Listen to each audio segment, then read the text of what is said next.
the heinous and nefarious activities of the Fulani bandits or militias has gotten to the point of concern which everybody must be involved in finding a lasting solution to this dilemma. It has become an act of terrorism and nothing short of that.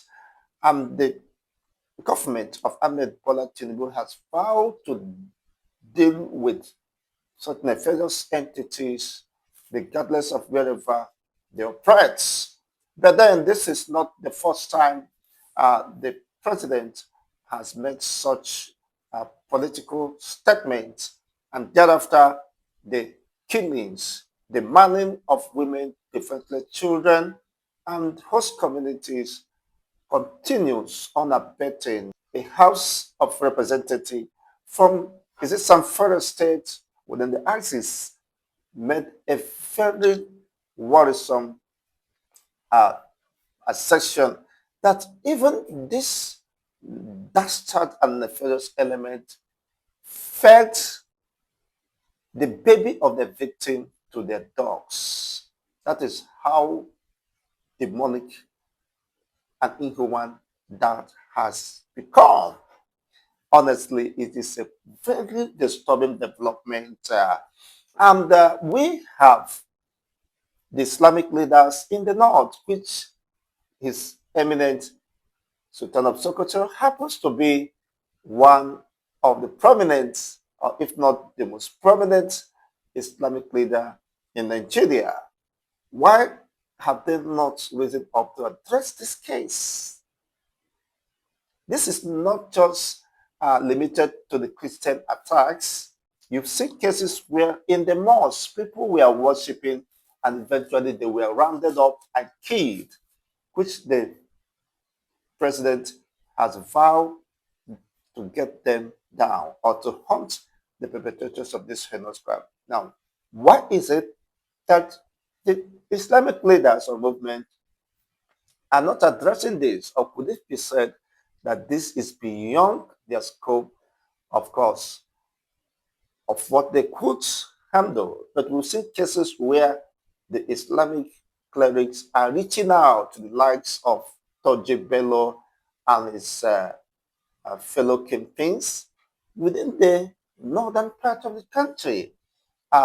Speaking to them, they were able to assess their hideouts and strong base or where they are hiding still within the defined territory called Nigeria. You begin to ask, wow, criminality has been enthroned, has been consolidated to the point that even within the Nigerian defined territory, such operations and heinous crime will be going on, yet they could not get to that root.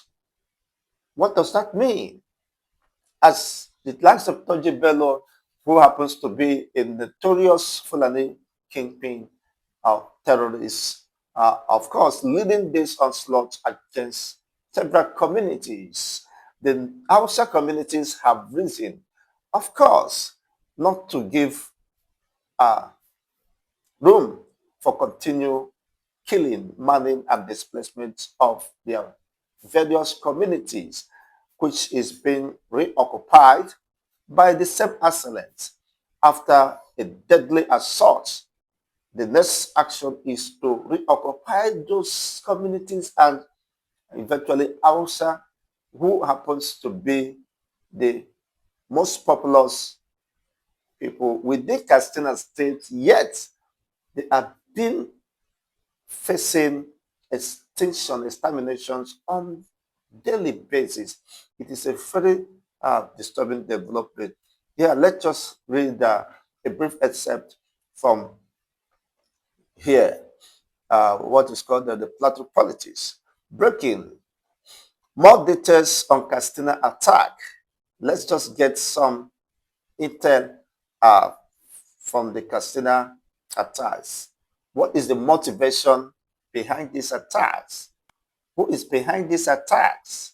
And why should even the Muslims themselves becoming a victim. When this Boko Haram and the insecurity militias began the oppressions, they thought they were initially targeting the Christian predominant communities in the north, burning down churches, raiding uh, church processions, and eventually living unaliving the worshippers and the rest of them. Some people were sympathetic with the presence of this nefarious and deadly element, eventually not knowing that whatever goes around comes around after they have burned several thousands of churches and killed majority of the Christian worshippers, not even at their homes, at the place of worship, without regard, of course, for human and God himself,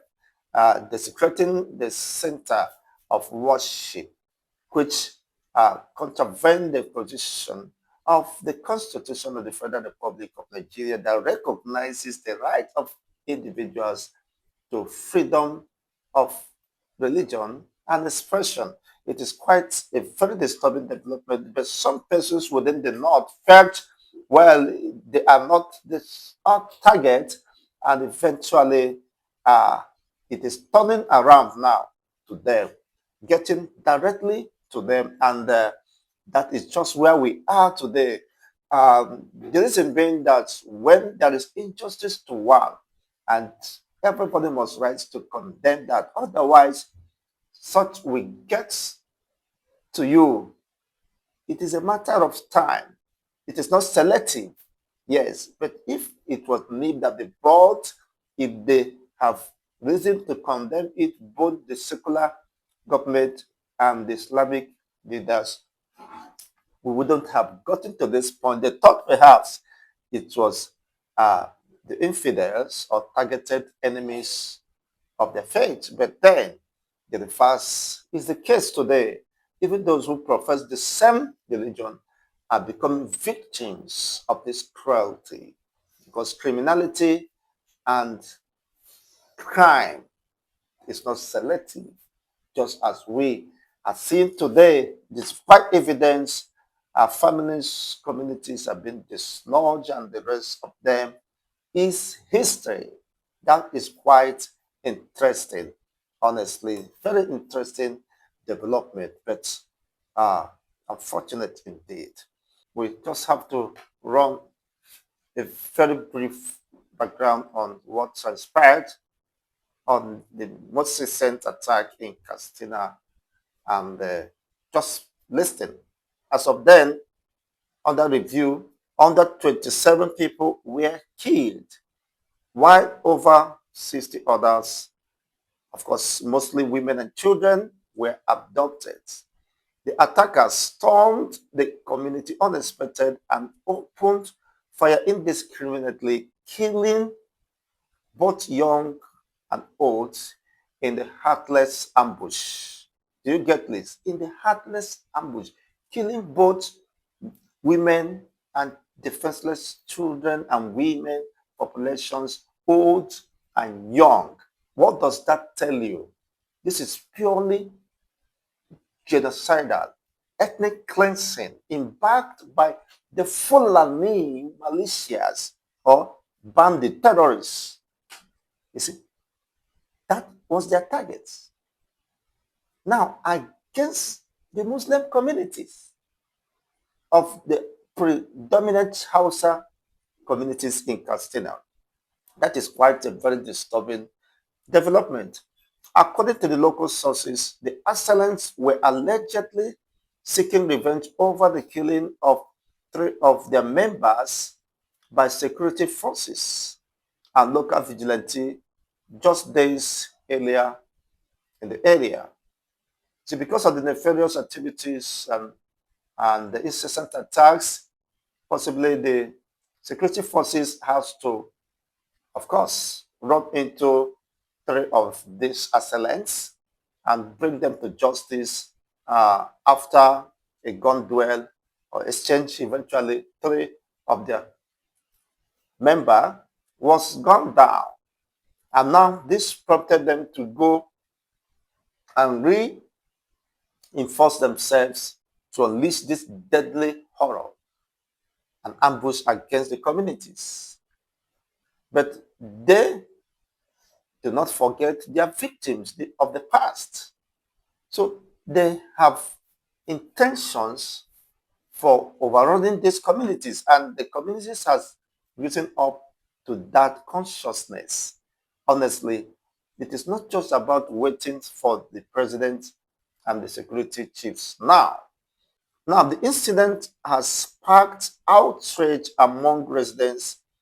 In response, angry youth took to the street in protest, blocking key entry roads into Malufashi local government to demand government intervention and draw in attention to the worsening security crisis. Prayers and condolences have poured in for the victims, and many calling for divine mercy upon the disease and quick recovery for those injured. Calls have intensified for the safe return of those kidnapped and for the lasting peace in the region. It is quite a very disturbing development, honestly. Very sad indeed, very sad. In a country where impunity reigns, where people are now losing their rights, of course, and dignity of human. It is a very disturbing development, and such would no longer be condoned in a sane society where the priority of human dignity and sanctity must be respected. And this, of course, have led to the Hausa youths now training and preparing to defend themselves. Hausa people are arming and training themselves against the Fulanis in the Castina. That is quite an interesting development at this is, because they cannot continue to watch their own generation and posterity being annihilated, because they have understood that this is no longer uh, religious motivated, it is ethnocentric motivated. And as such, if the Muslims could be killed, then it means there is more to this than people envisage ab initio, and eventually they are now taking actions. We cannot allow ourselves to be killed. We have the right, of course, as humans, to live, the inalienable right to life, and we also have the right to defend ourselves in the face of ever increasing threats to our lives, including children are not being spared. What does that mean? Total annihilation was intended by these assailants, and that is quite a very disturbing development. Now, the outside youths are saying we are ready to already arming ourselves and training to defend ourselves, just as the chief of the defense staff, Christopher Musa, said, every Nigerian must learn combat skills for self-defense.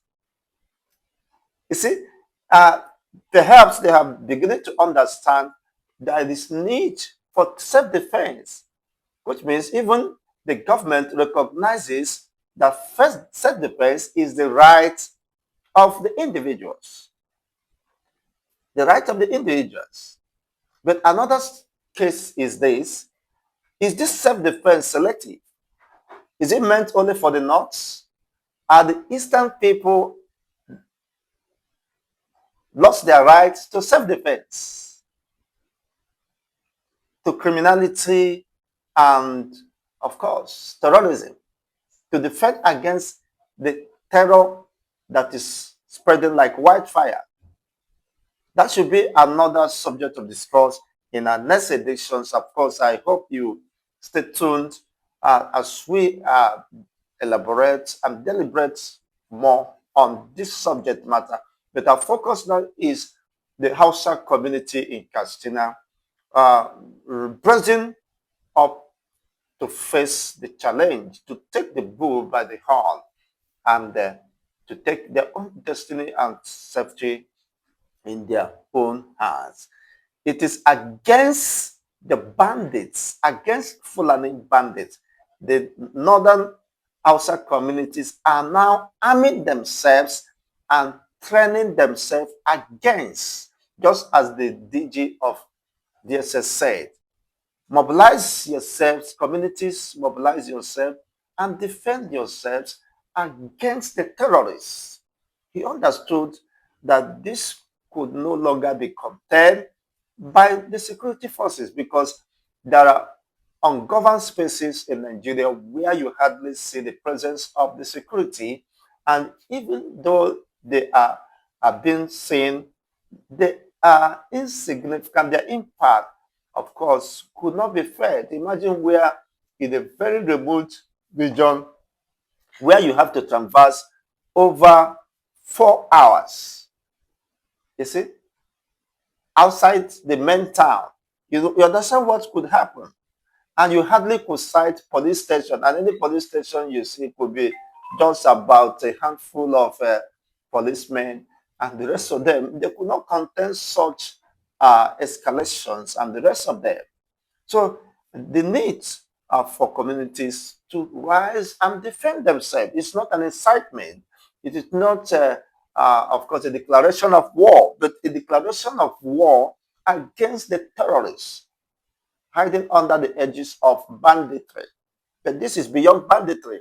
Banditry implies you overrun a community or a people on a transit, you dispossess them of their belongings and the rest of them, but not to the intent of killing everybody.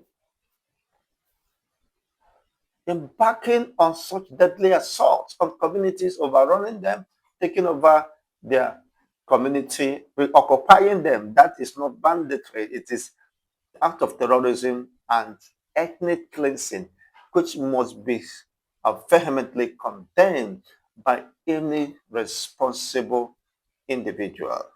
It is quite a very disturbing development, honestly. And I think it is high time for people to rise. It's high time for people to rise. Yes. Likewise, the Christian communities in the north should also train themselves, the combat skills, and mobilize themselves to defend themselves. Get ready to defend yourself, and that is just the case. And now, what this one says here, reactions of people regarding this development. He said, why can't the Christian leaders train their own too? Sometimes we should be mindful of what we say. They are training against banditry, and I did not see anything bad about that. Let the Christians too do the needful and stop blaming anyone that stands to defend. And if it is against the Christian too, then the Christian too should be ready at all times. Simple. That is just the maxim. And people must learn to respect the dignity of human lives. And sadly, that is becoming worrisome in this part of the world. We begin to see and imagine what exactly is happening. Who are those financiers behind this act of terrorism? And what is the government doing about that? Because these people are coming with lethal weapons. Why are they not being nabbed at the borders? It's at the point of entry. Who is behind this sponsor and deadly assaults on communities? What exactly was his or her intention? Of course, not just far from the realities. We've seen cases where even the ex-army GOC said that the terrorism financiers are known but are protected. This is a high-profile personality who has been, of course, in the service of securing this nation, saying that the financials of this act of terrorism are known, but they are protected. Protected by war, by who and why? These are questions, of course, people will begin to ask, not just merely blocking the major key roads or access to local governments or communities where it's been affected. Well, they did that to draw the attention of the government and to call for interventions, as that has become a very source of worry, threatening their life and existence. But then the government must show some sense of responsibility in protecting life and property, which, of course, is enshrined under the Constitution of the Federal Republic of Nigeria. It is a very interesting development, and this could be seen as a declaration of war against banditry. The Hausa communities are now declaring war against Fulani banditry in the north. And of course, I believe that this will be a very uh, dramatic turn of events. And that is just the case, because if they have risen against these assailants initially, it wouldn't have gotten to this painful state, honestly. And people should learn to condemn evil, not just because it is affecting them, but because of the sake of humanity. Because whatever goes around comes around. It's just a matter of time. If you fail to address and condemn criminality, definitely you are sowing a seed you will definitely reap in a matter of time. And that is quite interesting. Now, everybody must understand, if the chief of defense staff could make such sections, then it means there is something bigger than what an ordinary person could be saying. It means there is fire on the mountain, and it is high time communities and individuals must rise. But then, would they be given the right to possess arms? Because it's not just about combat skills, training for combat skills. You cannot, no matter how good you are at combat skills, training, and the rest of that, you can't stand against someone with sophisticated rifles such as AK-47, 49, and other lethal weapons. How could that be possible?